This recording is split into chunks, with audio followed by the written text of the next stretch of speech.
Welcome back to the Horror Next Door. Here are our favorite new horror movie trailers for October 2019. First up, we have Trick. The synopsis reads, a no-nonsense detective tries to track down a mass murderer named Trick who is terrorizing a small town. Trick was written by Patrick Lussier and Todd Farmer. Patrick directed My Bloody Valentine 3D, which was also written by him and Todd. Todd Farmer wrote Jason X and stars in all three films. Trick also stars the legendary Tom Atkins. As far as Trick is concerned, the knife and some of the masks do look cool. Overall, the movie comes off as looking kind of corny, but it seems like a good kind of corny, hopefully. Most movies that claim to have the next horror legend usually turn out poorly, but hopefully because of the filmmakers involved, it will still turn out to be good. The part in the trailer where it's like a spin the bottle thing and the killer spins the knife and then stabs whoever the knife falls on, I thought was pretty cool. Never seen anything like that. Portals. This genre-bending anthology takes place during a series of worldwide blackouts, after which millions of mysterious cosmic anomalies appear everywhere across the planet. While many flee from the objects, the real terror sets in as people are drawn toward and into them. Although this film is sci-fi, it appears to have a horror element of sorts, so we're going to talk about it. The movie is an anthology film. There's 4 directors attached to it, all of which took part in VHS 2. The most notable director is Eduardo Sanchez, who directed the original Blair Witch Project. As both a horror fan and kind of a nerd who likes Star Trek The Next Generation and Doctor Who, this trailer is intriguing to me. Anything could be on the other side of those portals, and it makes you wonder what, as well as how things happening inside of those portals will affect the real world, so to speak. It actually specifically reminds me of Doctor Who episode where there's a bunch of little cubes that fall down, and some people are scared of them, and other people don't want to touch them, and other people want to mess with them and try to figure out what they are. I can't remember the name of the episode, but it was a good episode, and the synopsis reminds me of that. Also, although it's pretty unimportant, I just have to say that I like the music in the trailer a lot as well. I have always been interested in the idea of a portal to another world or an alternate dimension, so that aspect of the film really caught my attention. Eli. A boy receiving treatment for his autoimmune disorder discovers that the house he's living in isn't as safe as he thought.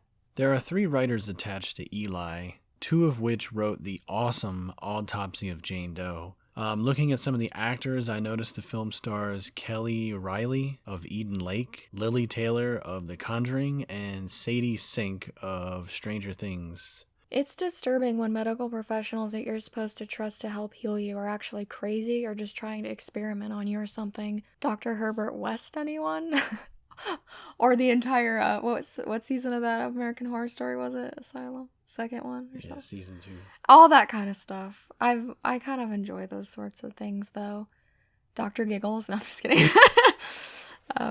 We still haven't watched In the Tall Grass yet, which we talked about last month, so hopefully we'll get to that as well as this one pretty soon. Yeah, and we both think Sadie Sink's character is not real. Maybe she's a ghost or she's in Eli's head or something, but calling it now. The hallway/flashlight scene where the kid's running down the hallway is definitely one of the most notable things from the trailer. Eli is apparently out now on Netflix, so you can go watch it now.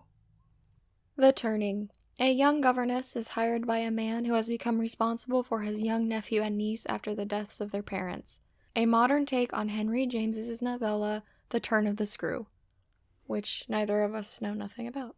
The movie is written by Chad Hayes and Carrie W. Hayes, who wrote The Conjuring and The Conjuring 2. The film stars Mackenzie Davis, who appears in the new Terminator Dark Fate film, and Finn Wolfhard of Stranger Things and the It remake fame. The feel of this movie, even though it has no comparison story-wise, kind of reminds me of The Woman in Black a bit. It is a subtle type of scary and looks very dark, so I agree. The main thing we didn't like about this trailer was the all too frequent "bwah." Yeah, this movie looks scary to us because it has bratty kids in it. Oh, If either of us were in that nanny's position, we would just bail. We'd be like, bye! Take care of yourselves. Money on the counter for some pizza.